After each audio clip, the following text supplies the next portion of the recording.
I kind of think of that period after World War II up until about 1973 as the almost golden age of America. I say almost because it was marked by Jim Crow and other things like that, very important, serious issues. And we've come a long way, our country's come a long way, but you cannot ignore the fact that after World War II, you had the GI Bill, you had FHA, we had already established Social Security to make sure that no seniors had to live out their retirement in an undignified way. And we also had tax rates that, for the very wealthy, that were much, much higher than they are now. And we also had a higher rate of unionization. I know some folks don't understand how important that is, but the fact is, in 1957, 33% of all workers were in a union. Another 33% were paid like they were, and folks were living relatively well. We all look back at those old TV shows and kind of chuckle and laugh at how corny they were, but you know, they actually were doing pretty well economically in the 1950s. And the fact is that some of these kind of policies are things we need today. But we have the advantage today of have greater equality, which is so great. You know, it's a great honor of America that we have overcome some of those things of the past, those lack of equality issues. But as we've gotten greater social equality, we've lost in the area of income and economic equality. And we've got to revitalize our economy to make sure that everybody can share in it. And I think that green jobs are the way, but a compassionate response to people who are unemployed now is also part of the picture as well. And you mentioned your dad. My dad, born in 1928, went to World War II, to the Pacific, at a very young age, about 17 years old. But he did go. He was a military person and served in the Pacific, was in Hawaii, and was a beneficiary of the GI Bill, and was able to go to college, Wayne State University in Detroit, on that program, and it made him into a man who could put 5 boys through college, me and my brothers. And you know, it's an amazing thing. You know, I am proud of my brothers. They're all doing well. They're all doing great. And the fact is, none of us would be doing this well if our dad had not been the beneficiary of a enlightened, compassionate, common sense program like the GI Bill.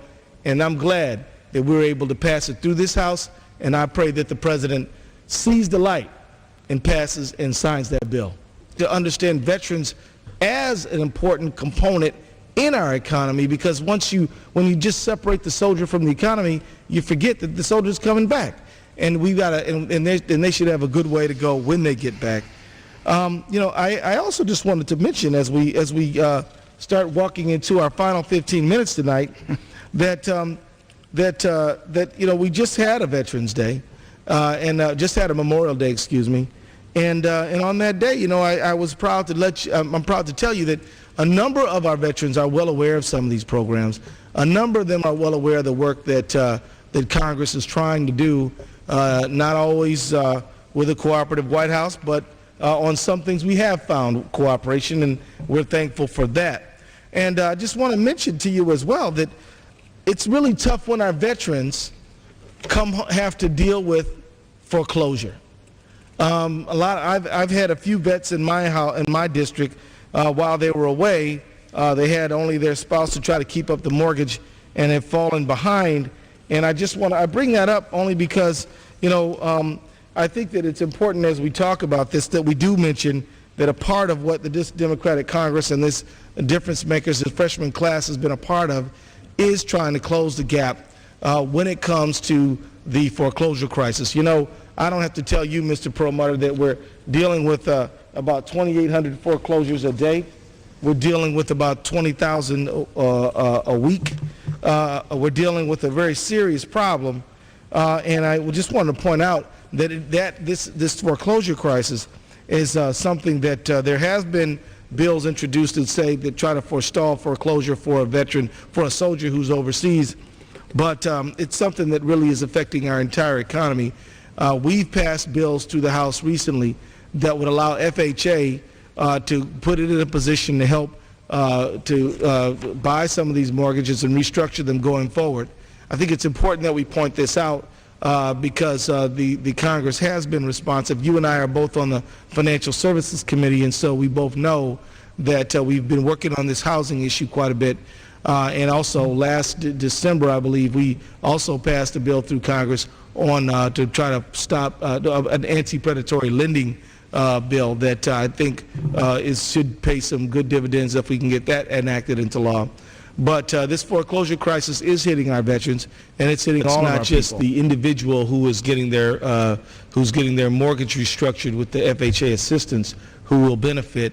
Actually, it's the neighborhood. Foreclosures really don't hit individuals alone. They hit neighborhoods, because if you end up with a foreclosed home and abandoned house, it's an attractive nuisance for people in the neighborhood who have bad intent. We know with the price of copper, these houses are being stripped of their copper wiring, and oftentimes the copper strippers are not very careful about how they get it out. They've been known to nick and cut and damage gas lines and cause fires and explosions, and not to mention other damage. And so when you have a concentration of foreclosed and abandoned buildings in a neighborhood, it really does put downward pressure on the homes of everyone in the neighborhood, even the people who've been fortunate enough to pay every single mortgage on time, every time. And so it really is something to help everybody, not just the individuals who are being directly assisted. And of course, as you also know, when a house is abandoned, the city cannot charge property tax, cannot receive property taxes on that house anymore. And so really what it's doing is coming up with a practical solution which will allow the bank to keep getting some of their money back, maybe not the originally intended amount, but a portion. Of course, half a loaf's better than none often. And so it's a practical solution to a serious problem, and it's just one more example of how Democrats and how freshman Democrats like you and I are part of solutions to try to improve our nation. And we're trying to bring benefits not only to citizens, but also, as you mentioned before, our veterans, trying to make sure that our vets and all kinds of people who are going through this foreclosure crisis are able to keep their homes, neighborhoods are able to be stable, cities are able to receive property tax, city police departments aren't having to run out to properties and spend resources kicking people out of abandoned houses, or fire departments putting out fires. It really is a responsible way to sort of operate and try to improve the situation here.